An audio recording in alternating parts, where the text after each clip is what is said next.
أما بعد فأعوذ بالله من الشيطان الرجيم. بسم الله الرحمن الرحيم. يا أيها الذين آمنوا اتقوا الله ولتنظر نفس ما قدمت لغد واتقوا الله إن الله خبير بما تعملون. ولا تكونوا كالذين نسوا الله فأنساهم أنفسهم أولئك هم الفاسقون.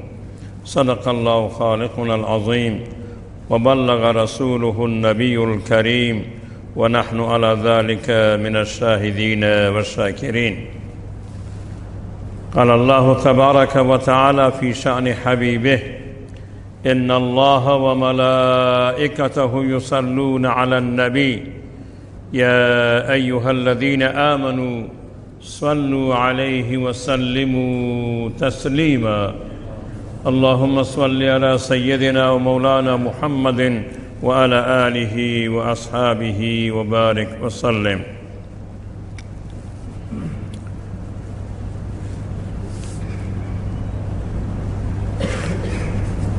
آیه 18 و 19 سوره حشر به حضور مبارک شما تلاوت شد.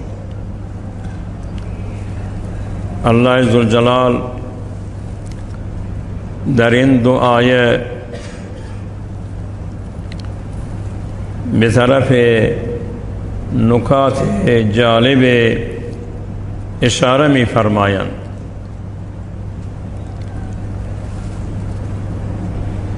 با لفظ یا الذین آمنو که ندا به مؤمنان هست،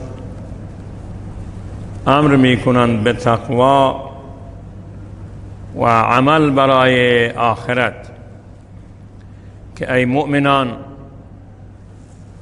تقوا را پیشه کنید و عمل برای آخرت داشته باشید. یا ایها الذین آمنو، اول می فرمایند که اتقوا الله، از خداوند بترسید. ولتنظر نفس ما قدمت لغد، اینجا دو مرتبه لفظ تقوا تکرار شده. علما میگویند که دستورات الله ذوالجلال یا امر هستند که باید مؤمنان امتثال اوامر داشته باشند، یا نهی هستند که مؤمنان از اون چیزهایی که الله ذوالجلال نهی کرده باید اجتناب، دوری بکنند. می‌فرمایند که یا الذین آمنوا اتقوا الله ولتنظر نفس، باید نگاه بکند هر شخص، هر نفس ما قدمت لغد، که برای فردای خود چی چیزی را فرستاده هست. ما قدمت لغد، شاعر میگوید که بکوش امروز که تا تخم بپاشی که فردا بر جو قادر نباشی. بکوش امروز تا تخم بپاشی که فردا بر جو قادر نباشی. گر اینجا کشت کردن را نورزی، اینجا کشاورزی نکنی، عمل نکنی، در آن خرمن بنیم ارزن نیارزی. رسول الله فرمند الیوم عمل ولا حساب، امروز عمل هست، حساب نیست. و غدا حساب، که قیامت باشد، فلا عمل. امروز کوشش بکن، بکوش امروز تا تخم بپاشه که فردا بر جای قادر نباشه. در اینجا کشت و کردن را نورزی، در آن خرمن روز قیامت بنیم ارزن نیرزی. شاعر دیگه ای میگوید که شاعر دیگری میفرمایند که به وقت زندگی میفرمایند که در وقت زندگی رنجور حالم، به وقت زندگی رنجور حالم که با گرگان وحشی در جوالم. این انسانهای بد که بدتر از گرگان وحشی هستند، گویا که انسان با اونایی که چنگ و دندان تیز دارند در یک جوال، در یک کیسه قرار دادن ما را. این دنیا مانند اون جواله. به وقت زندگی رنجور حالم که با گرگان وحشی در جوالم. به وقت مرگ با صدها و حرمان، به وقت مرگ با صدها و حرمان، ز گرگان رفت و باید سوی کرمان. این گرگان که مرکز استان ماست نیست، همون گرگان وحشی هستند. به وقت مرگ با صدها و حرمان، ز گرگان رفت و باید سوی کرمان. که قبر را رسول الله فرمود بیت و دود، بیتی هست، خانه هست که پر از کرمه. این کرمان که استانی هست نه، این کرمه هایی که داخل قبر هستند منتظر جسد ما هستند. به وقت مرگ با صدها و حرمان، ز گرگان رفت و باید سوی کرمان. به این سبب خداوند می‌فرماید که ولتنظر نفس ما قدمت لغد. و بزرگ می‌فرمایند چنانچه که در تفسیر مظهری است: الدنیا یوم ولنا فیه صوم. کل دنیا یک روزه و ما در اون روز آزاد نیستیم، روزه داریم. در دنیا انسان آزاد نیست که هر چی ببیند بخورد، هر کاری که دلش میخواد انجام بدهد. نه، محدودیت هست. الدنیا یوم ولنا فیه صوم. دنیا یک روز است و ما در اون روز روزه هستیم. روزدار دلش خیلی میخواهد که آب بخورد، نوشابه بخورد، غذا بخورد، میوه بخورد و هر چی که نفسش میخواد خدمت نفس خود را انجام بدهد، اما مجاز نیست. آب خوردن حرام هست. الدنیا یوم ولنا فیه صوم. الله خداوند متعال در اینجا غدین گفت قیامت را، یعنی قیامت نزدیکه. قیامت نزدیک هست، این یکی. و دوم یقین بودن قیامت هست که قیامت یقینی هست. همونطوری که ما میدانیم بعد امروز غد هست، فردای هست. قیامت نزدیکه. بعد امروز فردای هست، این یقینی هست. ما باشیم نباشیم فردا هست. چه ما باشیم یا نباشیم فردا هست. می‌فرمایند که قیامت نزدیکه. و علما میگویند دو نوع قیامت هستند. یکی قیامت صغرا و کوچکی هست، یکی قیامت کبرا و بزرگ هست. قیامت صغرای ما همین مرگ ما هست. قیامت صغرای ما همین مرگ ما هست که هر کسی که مرد فقط قامت قیامته. در بغوی در شرح سنت می نویسند که من مات فقط قامت قیامته. هر کسی که مرد قیامتش برپا هست. وقت مرگ ما مشخص نیست که امروز است یا فردا هست. در همین هفته گذشته 2 نفر، یکی در قسمت خانم ها نمازگزاری بوده، یکی در قسمت شما بزرگواران، در همین هفته هر دو تا بر اثر تصادف از دنیا رفتن. یکی همون روز جمعه اینجا نماز جمعه را خوانده رفته،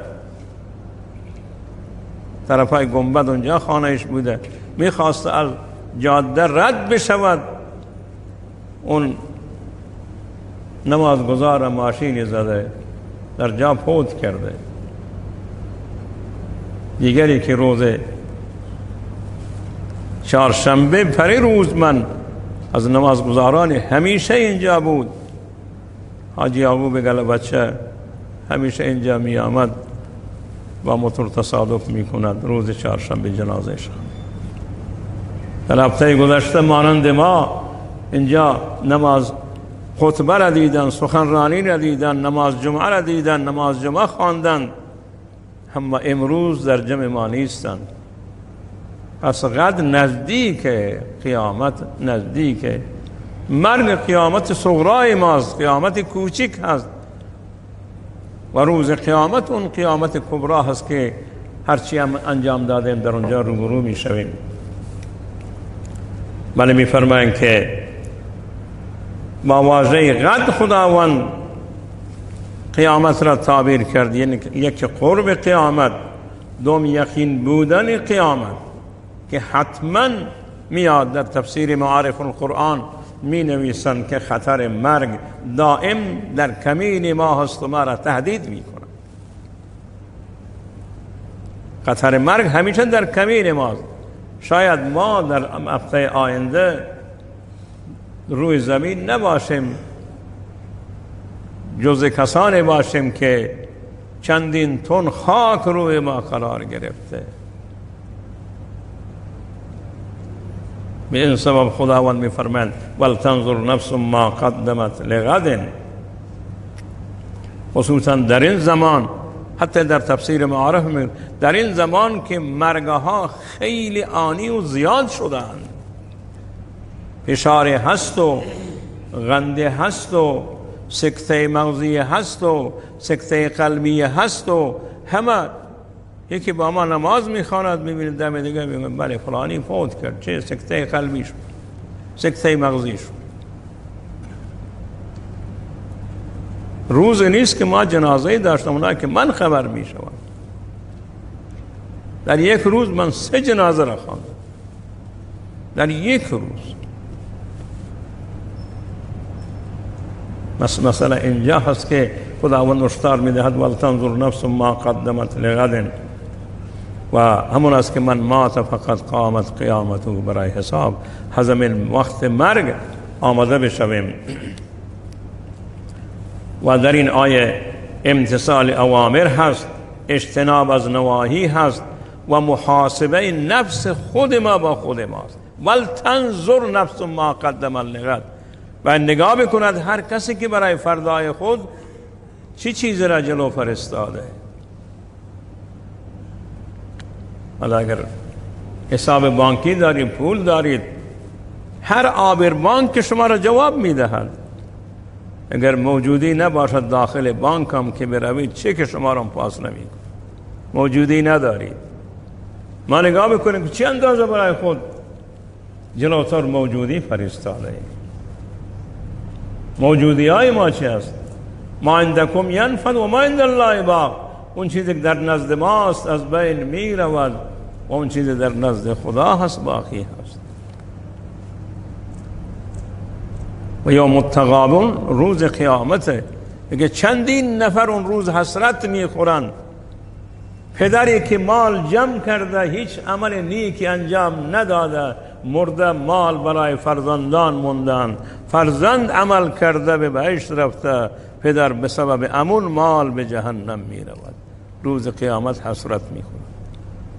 زن و شوهری بودند، همیشه شوهر حرف اول را می گفت من باید بگویم، و روز قیامت خانم نجات کرده به بهشت می رود.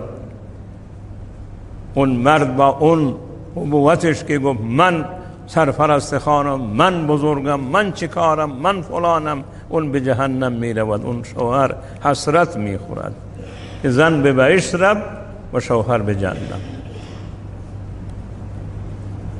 و سوم یک کسی است که خدمتگزار کسی هست اما عبادت خدا را انجام میده. اون اربابش، اون شخصیتی که کارفرما هست نافرمان خدا هست، کارفرما هم هست اما نافرمان خدا، اون زیر دستی هم کار اون کارفرما را انجام میدهد هم کار خداوند را که عبادت الله باشد. روز قیامت اون کارگر و اون خدمتگزار میگن شما بروید بهشت، اون کارفرما را به جهنم.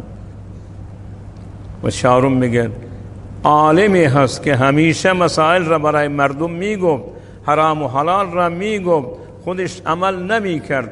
اونایی که به گفته اون عمل کردن روز قیامت بهشت میروند و اون کسی که به علمش عمل نمیکرد روسیاست و به جهنم میرود. خدا ما را پناه بده. میگه اون روز تغابن، روز حسرته. از خود ما باید محاسبه نفس داشته باشیم. ابوبکر صدیق در ضمن همین آیه طبرانی روایتی آورده که حضرت ابوبکر صدیق در خطبه زمانی که خلیفه شد بعد گفت که صدیق اکبر، بله، گفت که اما تعلمون، آیا شما نمیدانید که تغدون و تروحون لاجل معلوم، صبح می شود غروب می شود، اجل شما معلومه. صبح میاد بر سر شما، غروب میاد، اما اجل شما معلوم هست.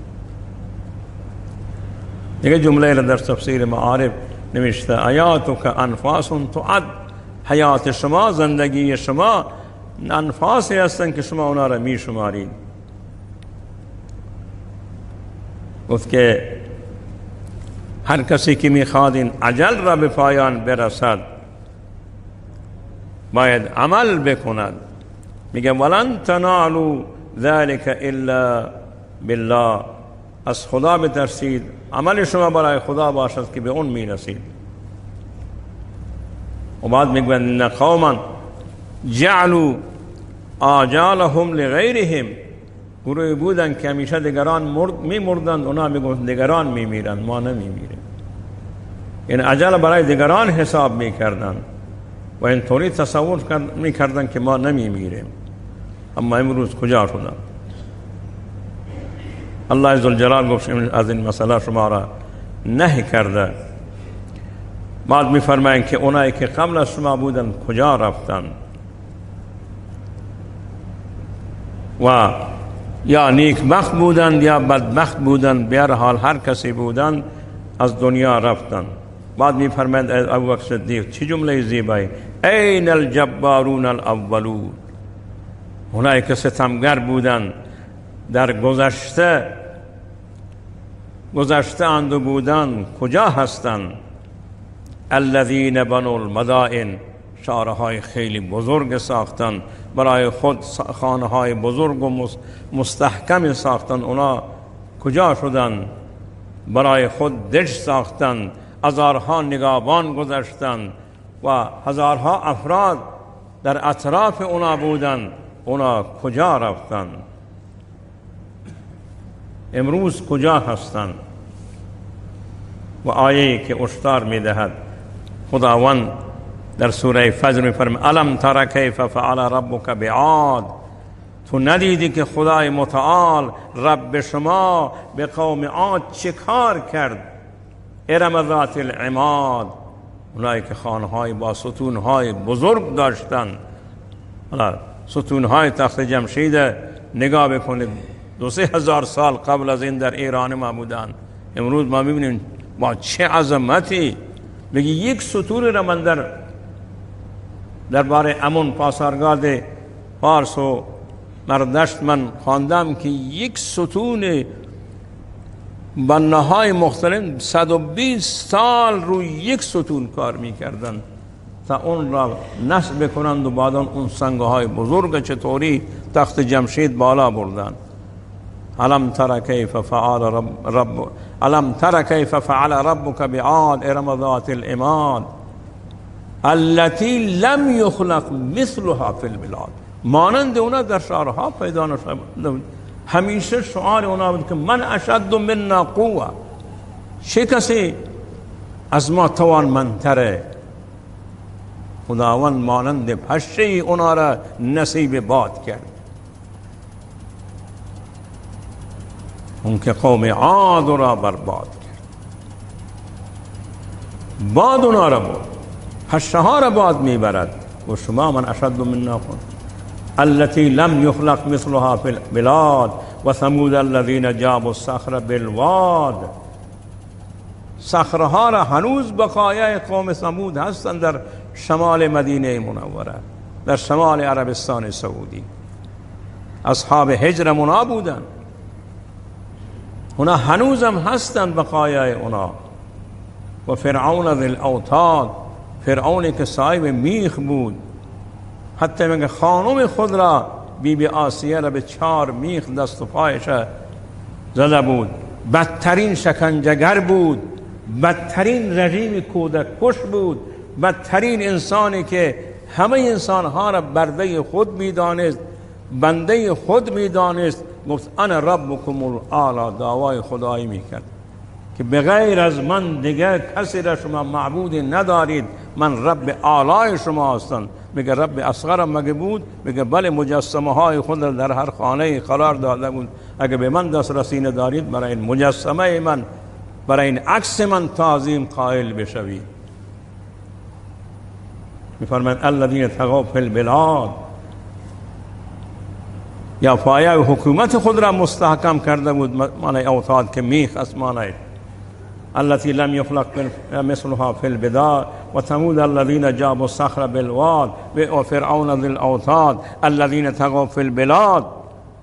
در شهرها سرکشی و گمراه بودن، طغیان داشتن. اذهب الى فرعون انه طغى. خداوند به حضرت موسی میگه برو به طرف فرعون که خیلی طغیان کرده. اذهب الى فرعون انه طغى. میفرمایم فاکثروا فیها الفساد فصب علیهم ربک صوت عذاب. خداوند شلاق عذاب را به اونا کوبید، هر یکی را برباد کرد، غرق کرد، نابود کرد، هر یکی را نابود کرد.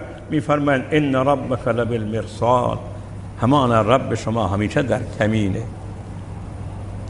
گمان نکنن کسانی که ظلم و ستم میکنن اونا از نظر خداوند پنهان هستند. فلا تحسبن الله غافلا اما یعمل الظالمون. اون همه را که ظالمان انجام میدن خدا غافل نیست. از اینجا هست که خداوند به ما هشدار میدهد که میفرمایند ولتنظر نفس ما قدمت لغد واتقوا الله ان الله خبیر بما تعملون. خداوند از اعمال شما خبر دارد. هر جنایتی، هر معصیتی، هر گناهی که شما مرتکب بشوید الله ذوالجلال اون را میبیند، خبر دارد. حالا مسائلی که من در این هفته میخوام که به حضور شما بیان بکنم. یکی این مسئله بیمارستان هایی که ریاست محترم جمهور ما به اندونزی وعده کرد که من چندین بیمارستان برای کشور شما می سازم. فقط در مجلس یک نماینده اعتراض کرد که اون نماینده چابهار بود. آقای رئیس جمهور، برای اندونزی بیمارستان نسازید. اقتصاد اونا خیلی ایدئاله. اندونزی و مالزی اونا امروز اقتصاد خیلی عالی دارن. نیاز به بیمارستان ساختن ما در اونجا نیست. شما اگر همت دارید برای جنوب کشور، برای سیستان و بلوچستان اونجا بروید بیمارستان درست بکنید. تکبیر!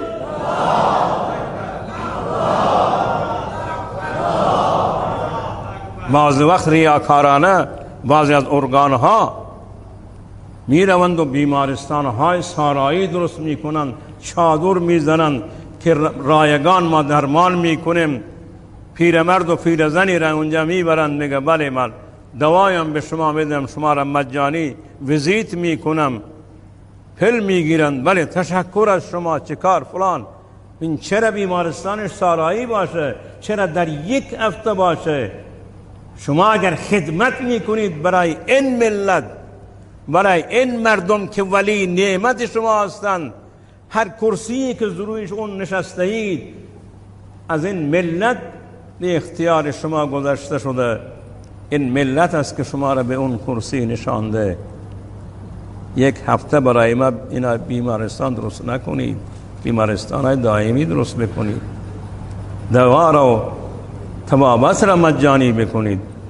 خدا میداند بعض وقت افراد اینجا میان جای من که دعای بکنید، آب برای من دم بزنید. من میبینم که این بیچاره را میگم چرا دکتر نمیری؟ میگه نه پول دکتر دارم، نه پول ویزیتش دارم. شب اصلا من نان خشک ندارم، چطوری پول دکتر از کجا بیارم؟ عزیز من، برای اندونزی بیمارستان درست نکنید، برای مردم محروم ایران بیمارستان درست بکنید.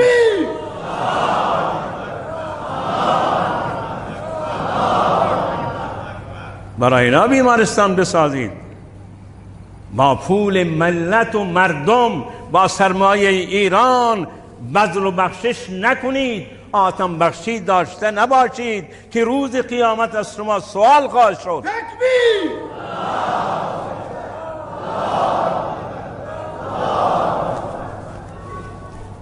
ولی اخیراً یک ادعا کرده که ما اقتصاد ایران را دوباره جراحی میکنیم.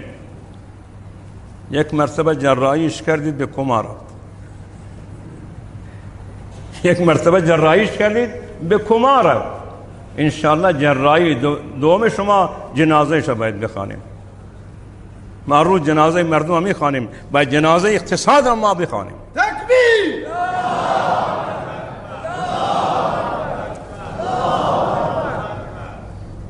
اقتصاد جراحی نکنید، درمانش کنید. تا درمان نکنید جراحی شما به این بدن نحیف و ضعیف که توان جراحی را ندارد، این جراحی شما فایده ای ندارد. حالا فقر کشور ما در سال 2019 طبق آمار رسمی از 100 کشور ما 4 درجه مونده که به 100 برسیم دیگه، آخرین فقیر بشویم. اونجا بیمارستان نسازید.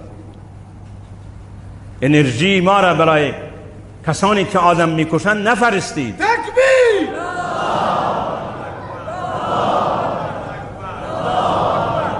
انرژی ما را در داخل مصرف بکنید. فقر مردم را ببینید. چند سال قبل از این بحث شد که این گوشتای قربانی که خیلی ساماندهی میشن در موسم حج در منا برای کشورهای فقیر فرستاده میشوند. گفتن ایران هم جز کشورهای فقیر حساب میکنه. گفت نه، ما یک دام اقتصاد دنیا را، سرمایه دنیا را داریم، میشود که ما فقیر حساب بشویم. بدنامی ایران و ایرانیان هست. حوض عالی و یخچال خالی. حوض عالیه اما یخچال خالیه. حوض عالی یخچال خالی، جیب خالی نه، یخچال هم چیزی ندارد. یکی اون روز میگفت که گوشت کیلوی 150 تومنه. من گفتم اون اشتباه کردن، نمیدن مال کدام سال حساب میکنن. 1 کیلو گوشت 500,000 تومن شده. همین قربانی ها را ساماندهی بکنید بیارید به ملت بیچاره بدید. همین گوشتایی که اونجا هستند کشورهای افریقایی از ما فقرشان ضعیفتر نیست، ما فقیرتر هستیم. پس اونجا بیمارستان نسازیم، انرژی را در خارج ندهیم ما. و مسئله دیگری که در اینجا هست این است که الان قبلا هم من درباره مسلمانان ایغور بارها گفتم، در این هفته یک هشدار یک هفتگی حکومت منحوس خبیث اون دد بی خبر از خدا به مسلمانان گفته 1 هفته مهلت دارید که باید مسجدی که تقریبا در قرن 13 هجری نه در قرن 13 میلادی ساخته شده، این مسجد خیلی باستانی با 4 مناره، کمونیستا گفتن اینا ما خرابش میکنیم. مسلمانان فعلا استادان، اونایی که چین خبیث را سفید ریش و کت خدا میدانند دست به دستش دادند، چرا صدایشان بلند نمی شود که اون مسلمانان این مسجد باستانی هست؟ اگر شما به خدا و به مسجد اعتقاد ندارید، آثار باستانی را که کشور برای خود نگاه می دارد، تو چرا این مسجد خراب می کنی؟ باید کشورهای اسلامی، حکام اسلامی مچ این خبیث بگیرند. شما در سمرقند و بخارا و کشورهای آسیای میانه این همه مسجد خراب کردید، این همه مدرسه دینی خراب کردید. اسم شما در تاریخ چه شد که امروز چین آمده و یک روز مسلمانان ایغور را یک روز زمان در اون شهر ناگو، اون قومی که هوی هست فامیل اونا را میخوان نابود بکنن، 1 هفته بود به اونا مهلت دادن. مایل مسلمانان جلو این غولی از خدا بی خبر بگیرن. علما اگر دانستن که اینا حق مسلمانان را نمیدن، به مسلمانان بگویند اونجا جهاد بر شما لازمه.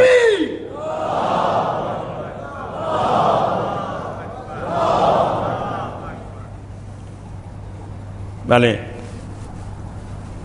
حق کشور امروز به کجا رسیده؟ مسئله دیگری هست و ما مسائل خیلی زیاده. 2 هفته گذشته من گفتم این حرفی که ما در زابل رئیس بزرگوار رئیس جمهور گفت، من گفتم این حق حرف دیپلماتی نبود، ولی افغانستان اگر آب دارد ما حق آبی داریم. قرارداد بین المللی ما داریم، اون حق آبی ما دا باید حکومت طالبان بدهن.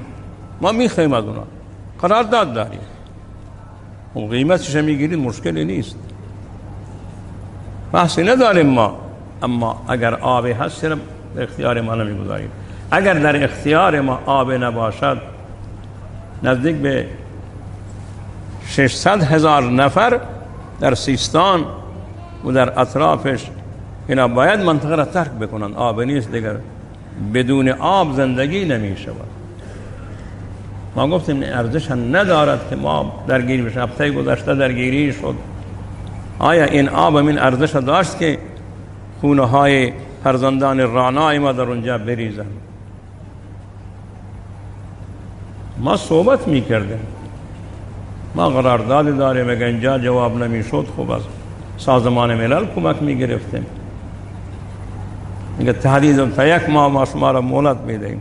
یعنی 1 ماه مهلت دادیم، قبل از 1 ماه درگیری شروع شد. آیا مسلمانان برای 1 لیوان آب یک دیگر را بکشند؟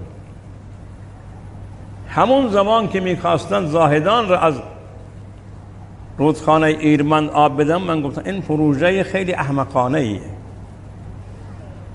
این کوههای سخت شکستن تا زاهدان لوله خواباندن، در حالی که اینجا رود خشکی بود، آب نداشت. خب این کین پروژه را گفته. آمدن کنار مرد دیوار چین ساختن،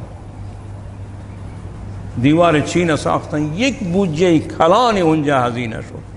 همون بودجه را بر خود مردم ملت هزینه می کردن، ملت آباد می شدن.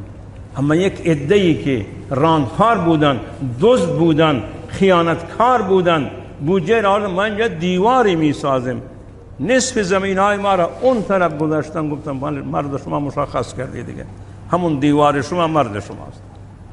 چه اندازه درگیری بر سر اون دیوار شد. اینا کی گفتین دیوار بسازی شما؟ بعض جاگا روی ریش ساخته بودن، آب آمد از پایین، دیوار افتاد اون طرف و داخل رودخانه و آب اونجا. یک روز دیوار می سازن، یک روز دیگه یک زمان برجک ساختن در کنار جاده های از خاش تا زاهدان. چند اندازه هزینه کردن که بله ما قاچاقچی‌ها را کنترل میکنیم. حالا داخل اون برجکا چی است؟ همون زمان گفته این چه سر هر تپه مانند قوم شعیب سر هر تپه برجک ساختن. اون برجکا نتیجهشان را چی شد؟ این سوی مدیریت، این سوی تدبیره. دریای مانند دریای عمان، خلیج فارس در اختیار ماست. اون آب شیرین می کردید، پولا را دیگر هزینه نمی کردیم، اون آب شیرین می کردیم به مردم می داد. نه سیستان توش نمی ماند و نه بلوچستان، نه استانهای ساحلی. چرا با ورزشکار ما اون ورزشکار اوکراینی دست نمی دهد؟ چرا؟ ورزش ما مگه جنایتکاره؟ ورزش ما که جنایتکار نبود. ما ملت عزیزی بودیم، اینطوری نیست که دست دراز میکنه اون دست به ما نمیداد. این همه دیدید انسان را. چرا گفت شما ما را میکشید، کودکان ما را میکشید، زنان ما را میکشید، شهرهای ما را خراب میکنید. همونطوری که ما با ورزشکاران در میدان با ورزشکارهای رژیم صهیونیستی حاضر نمیشه اونجا مسابقه بده، میگه شما جنایتکارید، کودک کشید، نمازگزارها را میکشید، مسجد به گلوله میبندید، ما با شما دست نمیدهیم، روی یک دوشه قرار نمیگیریم. اون اوکراینی گفت همین مسئله رو گفت. ورزشکار ما که جنایت نکرده چرا این مسائل بیاد؟ ایران ما عزیز است، ملت ما عزیزه، اسلام ما عزیزه. و حالا استانهایی که فقیر هستند، اولین درجه سیستان و بلوچستان و درجه دوم همین استان گلستان، خراسان شمالی، همچنین کردستان. اینا فقیرن. ولی من میگویم که برای اینکه همون کمیته امداد و سازمان بهزیستی همونایی که تحت پوششش هستن، برای اونا همیشه گوشت خوب داشته باشد، ساماندهی گوشتی که در فصل قربانی می شود اونجا ما عضوش بشویم. و برای این فقرایی که در سال 500 تومن درآمد ندارن که 1 کیلو گوشته، ما 45,000 تومن به هر نفر ما یارانه می دهیم. دا برج جمع بکند 1 کیلو گوشت نمیشه. 1 سال 1 کیلو گوشته. ما چرا پوز میدهیم که ما فقیر نداریم؟ از 30% بیشتر زیر خط فقر قرار گرفتن. این آمار رسمیه. نگوین که این آمارا را از کجا میارید. پس ما بیاییم به فکر این ملت باشیم، اقتصاد جراحی نکنیم که میمیرد. جراحی کردیم 70% تورم بالا رفت. یک جراحی شد 70% شد، نگه 50%. خب مرحبا 50% در ظرف چند ماه 50% بشود، این دیگه خیلی ایدئاله. و در این هفته تعداد زیادی از عزیزان درگذشتند. و آخر دعوانا الحمد لله رب العالمین.